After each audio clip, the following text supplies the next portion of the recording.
মাত্র 1 বছর 10 মাস বয়সে অনর্গল বলে যেতে পারে বিভিন্ন দেশের রাজধানী নাম, বিভিন্ন পশু পাখি নাম, বিশ্ববিখ্যাত ব্যক্তিদের নাম। পুরাতন মালদা ব্লকে শাহাপুর অঞ্চলের খুদে সয়ন্দ্রী চট্টরাজের নাম এবার উঠল ইন্ডিয়া বুক অফ রেকর্ডসে। মেয়ের এই সাফল্যে খুশি বাবা মা।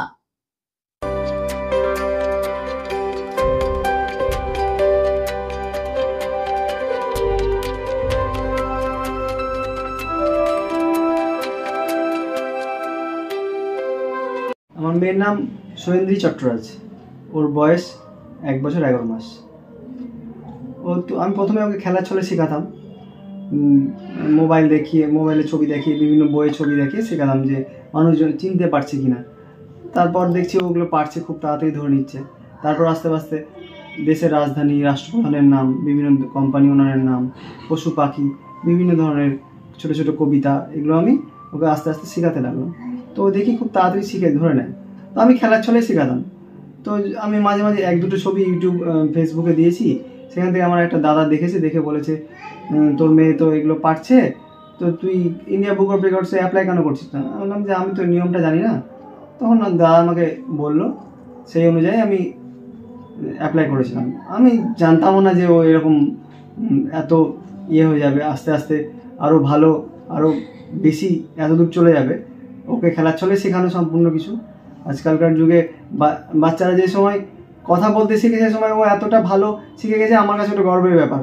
আমি এখন বুঝতে পারছি, প্রথমে তো আমি বুঝতে পারিনি, আমি খেলার ছলে শেখাতাম সব কিছু। ও বিভিন্ন দেশের রাষ্ট্রপ্রধানের নাম, বিভিন্ন দেশের প্রধানমন্ত্রীর নাম, বিভিন্ন রাজ্যের রাজধানীর নাম এবং ওয়ার্ল্ডের বিভিন্ন পার্সোনালিটি, ক্রিকেট পার্সোনালিটি থেকে শুরু করে পলিটিক্সের পার্সোনালিটি, সমস্ত পার্সোনালিটি এবং প্যাট্রিয়টিক হিরোজ যারা আছে, আমাদের দেশ স্বাধীন করেছে, নেতাজি, গান্ধীজি, বিভিন্ন প্রচুর পার্সোনালিটিজের নাম ও বলতে পারে। চিন্তা ভাবনা ও তো খুব ছোটো। আমি যা বারবার একই কথা বলছি, ওকে খেলার ছলে শেখানো, সেখান থেকেও এত দূর গেছে। চিন্তা ভাবনা বলতে, যদি ওর এখন যেদিকে যায়, ন্যাকটা যেদিকে যায়, এখন আরও বড় হবে। কিন্তু আমার চাই যে এরপরে ইন্ডিয়া বুক অফ রেকর্ডসের পরে যদি ও Limca book of records, Greenwich book of records, এগুলোতে ওর ভিডিওসগুলো পাঠাবো, ওর অ্যাপ্লিকেশন করব। যদি হয় হবে, নাহলে ওর যদি খেলাধুলার দিকে মন চায় তো খেলাধুলার দিকে যাবে, ওর যদি পড়াশোনার দিকে মন চায় পড়াশোনার দিকে যাবে। ও যেরকম চায় আমি সেরকমই ওকে হেল্প করব। শহরবাসী সবাই চারিদিক থেকে এত জনপ্রিয়তা, আমি তো কোনোদিনও ভাবিনি জনপ্রিয়তা কী জিনিস। সেই জিনিসটা আগে টিভিতে দেখতাম, এখন ভালো লাগছে। সবাই বলছে মেয়ের নামে আমাকে চিনতে পারছে, খুব ভালো লাগছে, খুবই ভালো লাগছে। মানে এই ফিলিংস হয়তো আমি ভাষাতে যেটুকু বললাম এটা প্রকাশ করতে পারবো না, প্রকাশ করা যাবে না। আমরা তো ভাবতেই পারিনি। ওকে আমরা বাড়িতে ওর মা বাবা দুজনেই চলে যায়, আর আমার কাছেই বেশি থাকে। আমার কাছ থেকেই যা কিছু হয়তো একটু শিখে, ওর বাবা যেগুলো শেখায় সেগুলো আমি একটু 2-1বার বলি। সেগুলো সব স্মরণশক্তিটা ভীষণ ওর। এটা থেকে বুঝতে পারছি যে ও হয়তো একটা কিছু হতে পারে, এইরকম মনোভাব আমাদের। হ্যাঁ, কিন্তু ভাবতে পারিনি যে এইভাবে ও ইন্ডিয়া বুক অফ রেকর্ডের নাম উঠে যাবে ওর।